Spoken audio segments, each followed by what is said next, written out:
हाथ में अक्षत पुष्प ले लीजिएगा और सब लोग ध्यान से सुनिएगा। चलिए, अथ श्री सत्यनारायण व्रत कथा प्रथम अध्याय है। श्री सत्यनारायण व्रत कथा की महिमा, व्रत की विधि।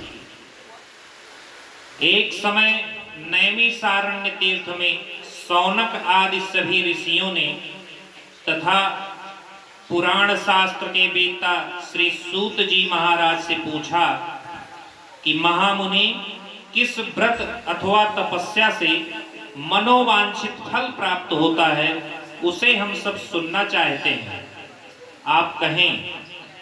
तो श्री सूत जी बोले कि इसी प्रकार देवर्षि नारद जी ने पूछे जाने पर भगवान कमलापति ने उनसे जैसा कहा था उसे मैं कह रहा हूं, आप लोग सावधान होकर सुने। एक समय योगी नारद जी लोगों के कल्याण की कामना से विविध लोकों में भ्रमण करते हुए मृत्यु लोक में आए और यहाँ पर उन्होंने अपने कर्म फल के अनुसार नाना योनियों में उत्पन्न सभी प्राणियों को दुख भोगते हुए देखा तथा किस उपाय से इनके दुखों का सुनिश्चित रूप से नाश हो सके, ऐसा मन में विचार करके वे विष्णु लोक गए।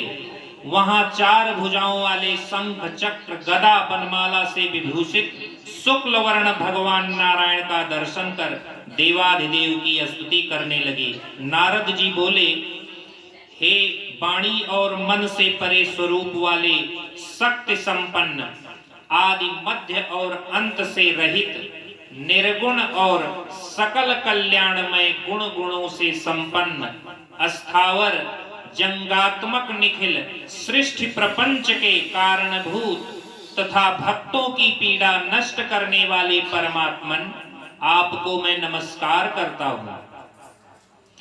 स्तुति सुनने के अनंतर भगवान श्री विष्णु ने नारद जी से कहा कि महाभाग, आप किस प्रयोजन से यहाँ पर आए हैं, आपके मन में क्या है, कहिए। वो मैं सब कुछ आपको बताऊंगा। नारद जी बोले, भगवान, मृत्यु लोक में मनुष्य अपने पाप कर्मों के द्वारा अनेक योनियों में उत्पन्न सभी लोग बहुत प्रकार के क्लेशों से दुखी हो रहे हैं। हे नाथ, किस लघु उपाय से उनके कष्टों का निवारण हो सकेगा? यदि आपकी मेरे ऊपर कृपा हो तो वे सब मैं सुनना चाहता हूँ, उसे बताएं। श्री भगवान ने कहा, हे वत्स, संसार के ऊपर अनुग्रह करने की इच्छा से आपने बहुत उत्तम बात पूछी है। जिस व्रत के करने से प्राणी मोह से मुक्त हो जाता है उसे आपको मैं बताता हूँ, सुने। हे वत्स, स्वर्ग और मृत्यु लोक में दुर्लभ भगवान सत्यनारायण का एक महान व्रत है। आपके स्नेह के कारण इस व्रत को मैं कह रहा हूँ, अच्छी तरह से सुने।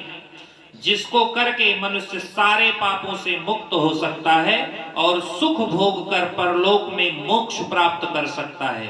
भगवान की ऐसी वाणी सुनकर नारद मुनि ने पूछा कि प्रभु, इस व्रत का विधान क्या है, मुझे विस्तार पूर्वक बताएं।